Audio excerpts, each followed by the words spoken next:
Part 5. Now this is kind of interesting because this tells about the Earth and all the planets. And what was really interesting is that what holds the Earth in place within our solar system, get this, is magnetism. From all the other planets and our sun is all magnetized. So this is what holds everything in place, is the magnetism. It's like if you have 3 or 4 different magnets and you turn one around and it repels. Well, this is how the universe works, is each one is repelled and held into place by the repel of the other one. So it's really kind of interesting to why, and because of the magnetism, you know, the planets and everything rotate and move because of magnetism. Now this is really kind of interesting. Now, and because magnetism, our planets, even in the Earth spins, and when the Earth seems to start to wobble, the Earth will start to wobble is when you take more stuff out of one side of the Earth and take it to the other. Like all the oil that's taken out of the ground. Well, all of a sudden if you take out too much, the Earth is going to wobble, and to fix that, the Earth will automatically have earthquakes, landslides, tidal waves, and everything that has to do with that wobble, the Earth will solve. So that means that the waters will move, the land will move, everything that moves within this Earth.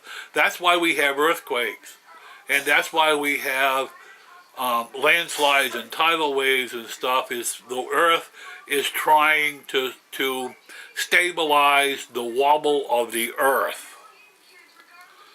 Now, that was really kind of interesting when they say, well, you know, some of the scientists were saying that it was kind of interesting to where if you take all the groundwater out of here, and this is why we have an earthquake.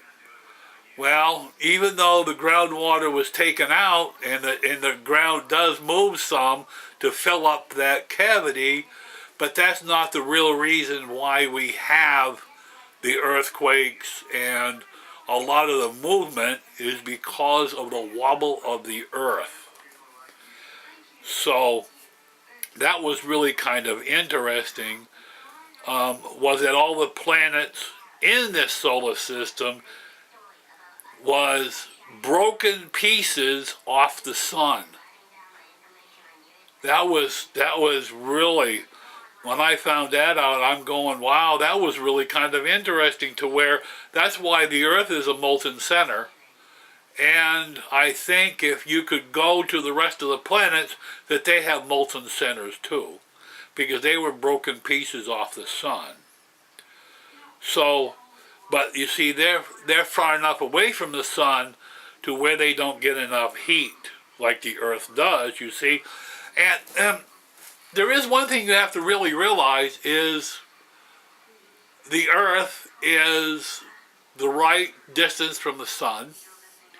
It rotates at the right speed because of the heat of the sun. Because if it was a little faster, it would be colder.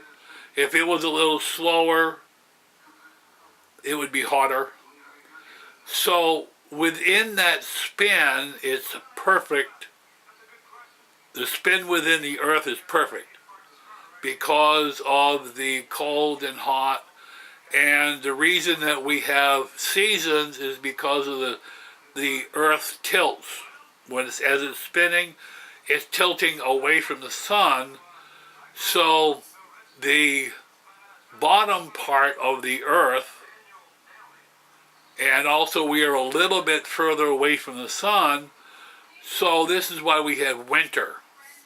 Now as time goes by, the Earth's spin will go back to the summertime, which will be closer to the sun, because our travel around the sun is like a big egg. It's egg shaped.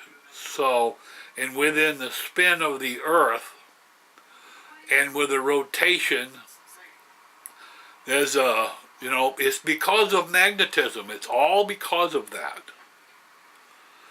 Now, you also have to understand that this solar system is 1 billion years old. And first life was 800,000. First humans was 500,000. And you can go from there. And about 40,000 years ago, Adam and Eve materialized from heaven here to try to infuse new DNA and to set up schools and to teach who God was and everything that has to do with heaven. They failed because Satan and all the followers and Lucifer still reigned here on earth. So, and they just destroyed everything. They just didn't want nothing to come about to take them out of power. So it's really kind of interesting when you get into why things are the way they are. Now you can go to part 6.